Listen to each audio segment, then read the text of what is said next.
Hey guys, hCGChica. I came on to do the tag today. I've never done one before, so I'll just start. One, my real name. Unfortunately, I don't feel comfortable sharing my real name on here. I'm so sorry. It has nothing to do with you guys. It has to do with that crazy anti-HCG person. And I know you're watching me. But anyway, my screen name that I've taken is Rayzel, Rayzel. And the reason I chose that name is because I just love that name. I haven't actually really heard of it before. And if our child that we had been a girl, we would have named her that. So if I ever do have a daughter, I will name her Rayzel. I think it's a beautiful name. So that is my screen name here on YouTube. Um, RX or homeopathic. I've always done RX prescription HCG. And I think I've done a different brand every round too. I think I've even done multiple brands in one round. So I've done a multitude of brands. They've all worked great. Um, Sublingual or injections. I did injections. I've always done injections. And for the first 2.5 rounds, I injected into my stomach. And then I think I either built up some scar tissue or don't have as much fat there anymore because it started getting harder to put the needle in there. So then I started injecting into my thighs. And so now I do my thighs. And actually, just this morning, I tried injecting into my arm, and that didn't hurt at all either. So different places. For what do I do for a living? For the most part, I'm a mom. My son is almost 3 years old, and I kind of really view that as kind of my most important job right now. Yeah, so it's really fun. Might not be glorious to some, but I wouldn't trade it for the world. I could go to work, and it's certainly not easy always living on mostly one income. But I really value these formative years of my son's life. And I just feel like I want the bulk of the input that he gets to be from myself and my husband and our close family members. So that's what I do. Um, what is your most interesting job? Can you share a funny story? I don't know if I have any funny stories, but probably one of my funnest jobs was I used to teach singing and rhythm classes to kids at park and recreation centers all around where I live. The ages would range from 18 months to 7 years of age. So I would have a class from like 18 months to 3 years, and there was a 3 to 5 year old class and a 5 to 7 year old class. Um, yeah, and it was fun, just especially the little kids. It was just so cute to see the things they would say. Kids are just so darling. The other thing I used to do, I just thought I'd share it because it may surprise some of you, is I used to have a painting business. I don't know if you guys have heard of faux finishing. This kind of was in vogue for a while, and now it's not really in. But yeah, things like painting clouds on ceilings, doing distressed finishes on walls, and I used to do that in homes in some of the ritzier areas that could afford it. And I even used scaffolding and, for walls that were like 20 feet high. And I would rent scaffolding, and my husband would help me set it up. And then I'd be 3 tiers up on the scaffolding doing painting and stuff. So it was a little scary the first time that I got on it because the scaffolding, it does move a little, but after a while you get used to the movement of it, and you get used to it, and it's not scary anymore. So anyway, that's one thing I used to do. I think that's one of the things that got me sick, though. I didn't really use the proper precautions when it comes to like paint and fumes. So after doing that for a period of years, that's when I kind of got ill. Anyway, 6. Are you the only person in your family that struggles with weight? No. No, no, no. Pretty much my mom and her entire side of the family have all dealt with weight struggles. Every one of basically my grandfather on my mom's dad and his whole family, they have all died from diabetes or complications thereof. Um, so diabetes runs in that whole side. They were all larger people. Um, they all had hearty appetites, and I'm sure that's what I think those genes are in me, man. I may be little now, but I can still eat a lot. So thankfully, I'm pretty sure I'm nowhere close to having diabetes anymore, but I am very sensitive to sugar, and no doubt probably a lot of those relatives were sensitive to sugar as well. And just because it was kind of a long time ago, people weren't really aware of that as much then. But yeah, they all struggled with their weight. I don't know how many of them ever tried to lose weight. Farther back in time. But there were a lot of larger people, and yeah, definitely a struggle. 7, have you tried any other weight loss program, and what were the results? Yes, I have tried Weight Watchers on more than one occasion, and the results were nothing. um, yeah, I never really experienced much success with that at all. I think at most I might lose 5 or 7 pounds, which I'm pretty sure was mostly water. And I think the last time that I did it and then kind of gave up was when I went backpacking with my husband and some friends. I wasn't even really super overweight. I mean, maybe 5 or 10 pounds. But when I got back and I was on the program at that time, when I got back, I had gained like 3 pounds, and I was so upset because I had been backpacking for 9 days out in the wilderness, hardly eating anything, and hiking my butt off, carrying a 50-pound, 40, maybe 40-pound backpack. And since, at that time, I didn't understand things about water retention and muscle building and, you know, just things like that. So unfortunately, I just got really discouraged and felt that I had gained fat, I gained weight, even after doing something as strenuous as that. And so I just kind of quit going. And also, I've just never been a person who can count things like calories or just limit myself that much, like on a constant basis. I just have never done well with that, so it just wasn't something I could stick to.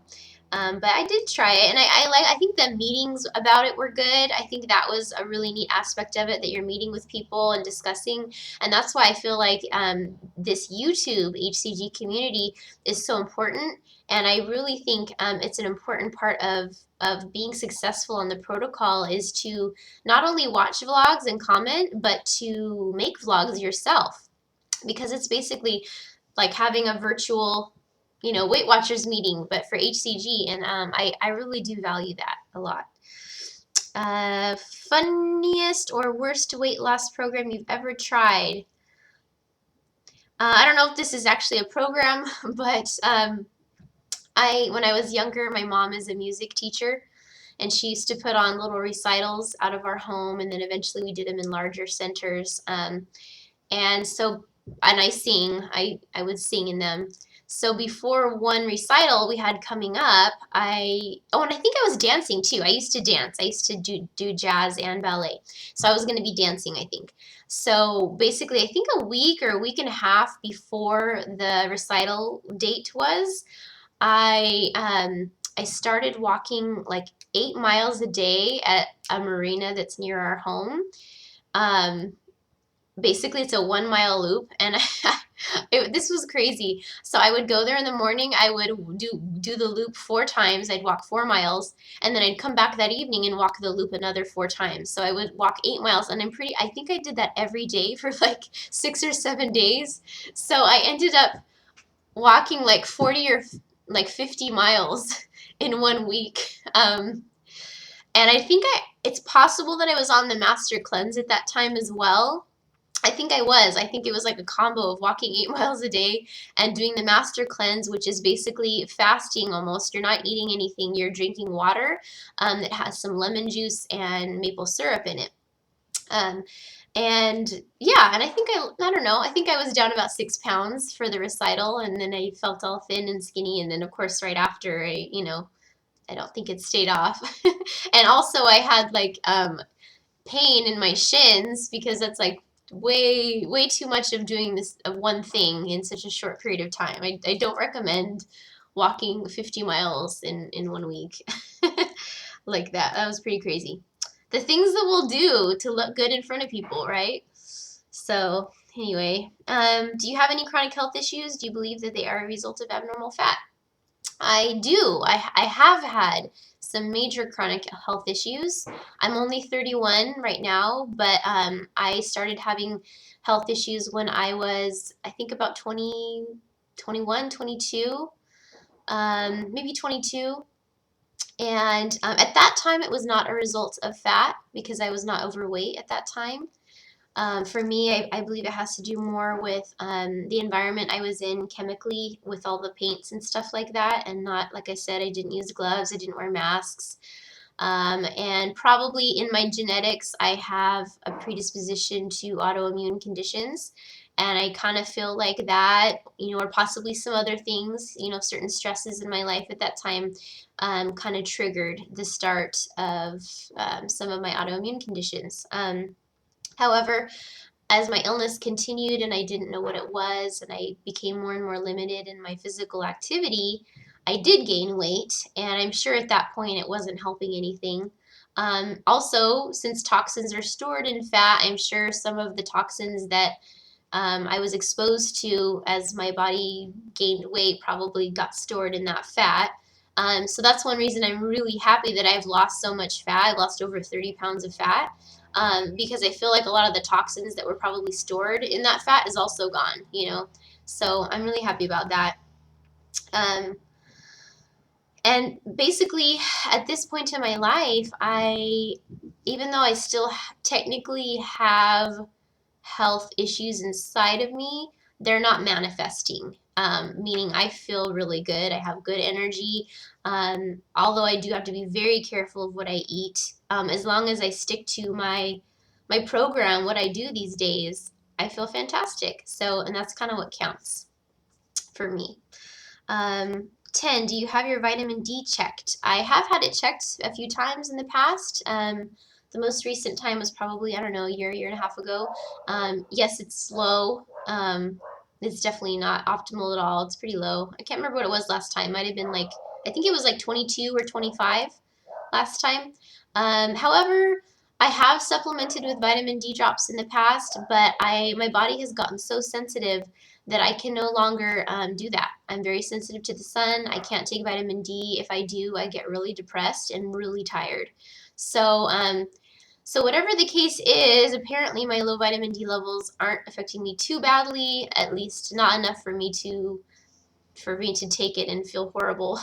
My body's very strange that way. It's not like most people. It seems to take substances that should be helpful to your body and acts like it's some horrible foreign invader and attacks it and makes me feel horrible. So I have to avoid vitamin D. What does HCG mean to you? How did you learn about it? HCG has changed my life. Originally, I learned about it. I was on just some health site researching some other health topic related to what I have. And there was like a forum associated with the site, and there was a thread that said something like, does the HCG diet really work? And I had never heard of that diet. So I clicked on it because I was like, oh, that's interesting. Wonder what that diet is. I'm overweight. So I clicked on it and I started reading, and I just was like, wow, I've never even heard of this. Like a hormone when you're pregnant and injecting it, and from the 1950s, and just all these strange things. So it definitely piqued my curiosity. So that's how I originally found out about it. And once I started researching it, and found all the wonderful YouTube vlogs online showing people's results and real people talking on a vlog, so I knew it wasn't some fake manufactured advertisement. And I realized, what, this is people are doing this, and it's really working. It's really doing something. And I could tell by the photos that I saw on YouTube that people were losing fat because their bodies looked so balanced and so good after they had done the HCG. They didn't look like saggy or like super skinny on one part and super big on the bottom, or as if they had lost a lot of muscle. They looked really healthy. They looked toned. They were glowing. So I just was like, there's something different about this, and it just seems too good to be true and too hard to believe. And yet I'm seeing it in front of me, and I think it really is true. So that's how I found out about it, and you know, everything's history since then. Yep, so, and it has changed my life. It's helped me to get in control of a lot of other areas in my life.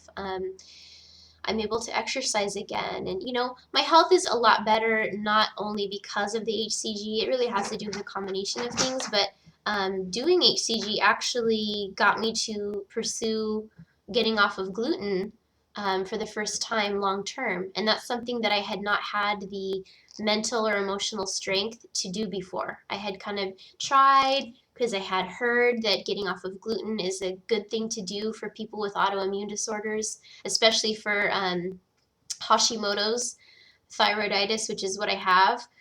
But you know, it's just when you're overweight and you're unhappy and tired and addicted to sugar, it's and you know, and I got off of gluten for like 2 or 3 weeks and I didn't notice a big difference. So I was like, this is so hard, you know, I can't do it.